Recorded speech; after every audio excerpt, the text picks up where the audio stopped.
Assalamu alaikum students, I hope you all are fine. I'm your computer teacher. Today we will discuss the topic if then statement. So let's open page number 80, if then statement. In the previous example, हमने अपने previous example में मैं आपको एक दफ़ा फिर go through कर देते हैं हम लोग कि हमने previous example में ये पढ़ा था कि अगर हम होमवर्क स्टार्ट करते हैं तो सबसे पहले हम अपनी डायरी चेक करते हैं, फिर उसके बाद हम ये देखते हैं कि हमने कोई भी जो सब्जेक्ट हमने उठाया उससे रिलेटेड सारा काम कंप्लीट कर लिया।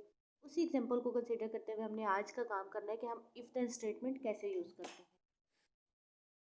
इन the previous example we tested if a condition was true, we then perform an action depending on the answer. Such a choice can be written in the form of if-then statement. कहते हैं कि हमने अपने previous example में क्या देखा था कि हम जो भी काम करते हैं वो हमारा कंडीशन पे बेस करता है और हम उसे कंडीशन के फॉर्म में कैसे इफ देन कंडीशन में लिखते हैं। अब इफ देन कंडीशन होती क्या है और ये कैसे काम करती है वो देखते हैं। And if then statement consist of two parts. If then statement कितने पार्ट्स पे कंसिस्ट होती है? मुश्तमिल होती है टू पार्ट्स पे। इसके दो पार्ट्स होते हैं। It tell us what the condition is, कि कंडीशन हमारी क्या है। It then tell us what to do if the condition is true, कि हमें क्या करना है अगर हमारी कंडीशन ट्रू होती है।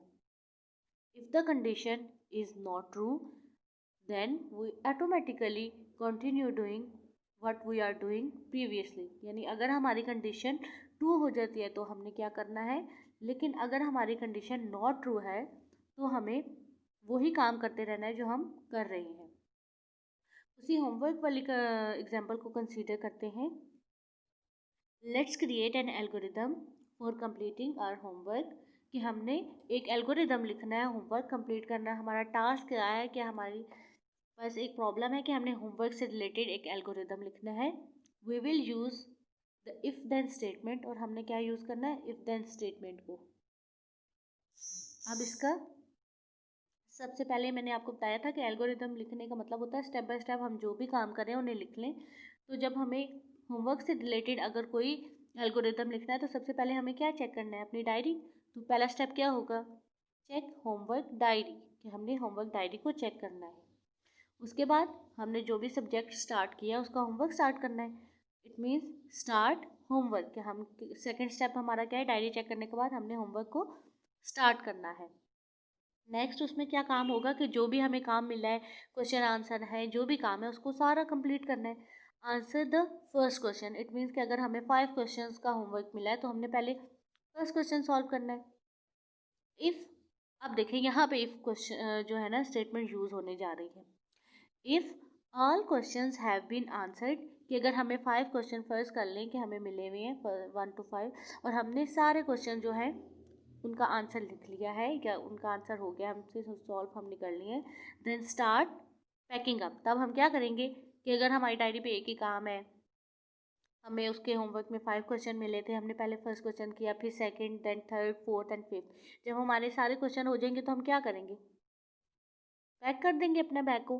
तो यहीं पे ये देखिए इफ़ कंडीशन लिखी हुई है कि हम कैसे इफ़ कंडीशन को यूज़ करते हैं कि अगर हमारा काम सारा हो जाए तब हम जाके अपना बैग पैक करेंगे। लेकिन ये तो था कि कंडीशन ट्रू तब होगी कि जब हमारा क्वेश्चन, हम बैग तब पैक करेंगे जब हमारे सारे क्वेश्चन हो जाएंगे। तो अगर आप फर्ज कर लें कि 4 क्वेश्चन हुए हैं, फिफ्थ वाला रेक्ट है, तो हम क्या करेंगे? If all the questions have not been answered, कि अगर हमारे सारे क्वेश्चन आंसर नहीं हुए, मीन्स कि हमने अभी सारे क्वेश्चन सॉल्व नहीं किए, तो हम क्या करेंगे? Answer the next homework question, कि हमारे होमवर्क में जो नेक्स्ट हमारा क्वेश्चन रह गया उसको हमने आंसर करना है, यानी उसको कंप्लीट करना है। We can also draw a flow chart for the algorithm. अब ये देखें हमारा एल्गोरिदम क्या हो गया? कंप्लीट, कि हमने पहले डायरी चेक की, फिर उसके बाद हमने अपना होमवर्क स्टार्ट किया, हमने लेट कर लिया कि हमारे पास 5 क्वेश्चन थे, ठीक है। हमने पहले फर्स्ट क्वेश्चन का आंसर किया, जब हमारे सारे क्वेश्चन कंप्लीट हो गए तो हमने कहा कि हम बैग पैक कर लेंगे। लेकिन अगर हमारा कोई क्वेश्चन रह जाएगा तो सबसे पहले हम उसे कंप्लीट करेंगे, फिर हम अपना बैग पैक करेंगे।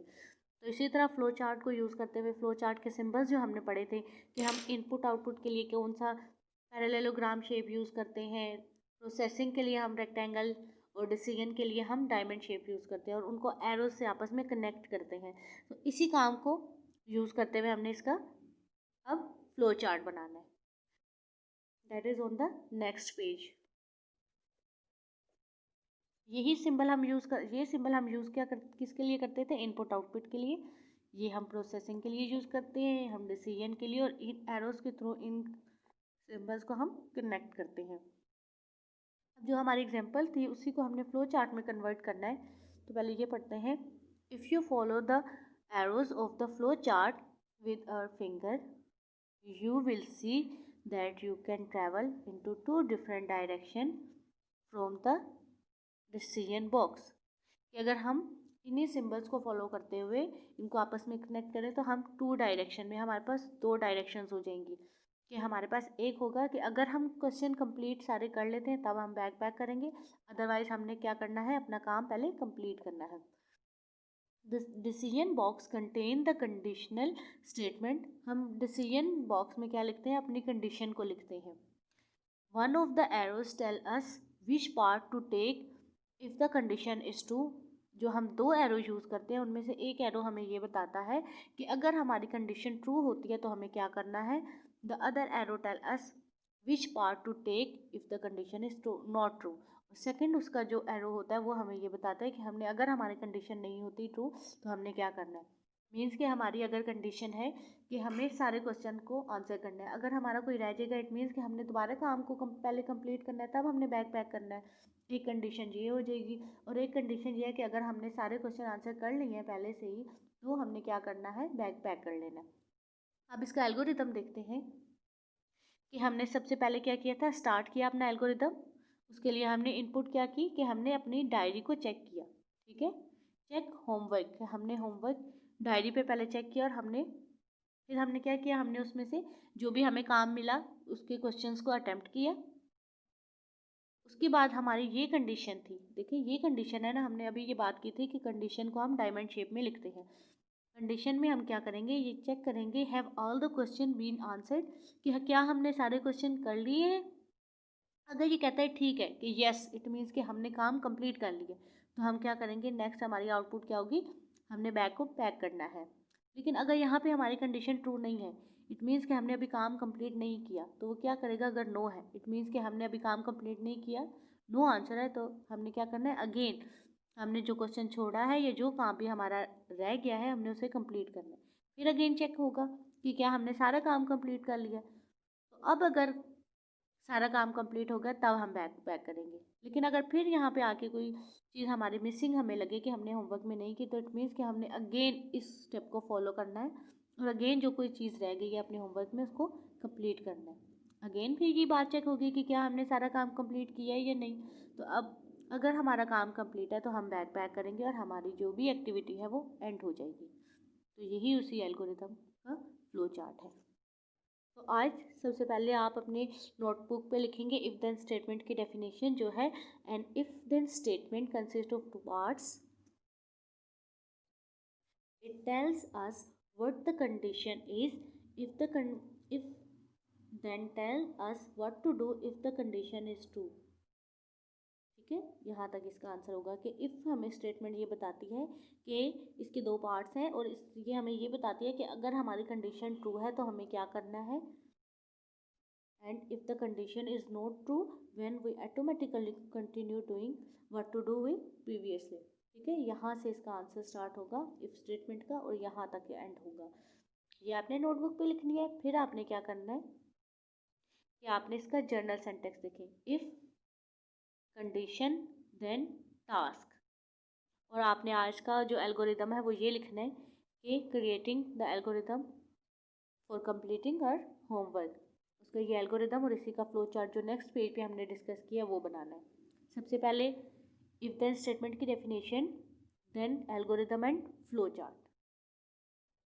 Thank you so much.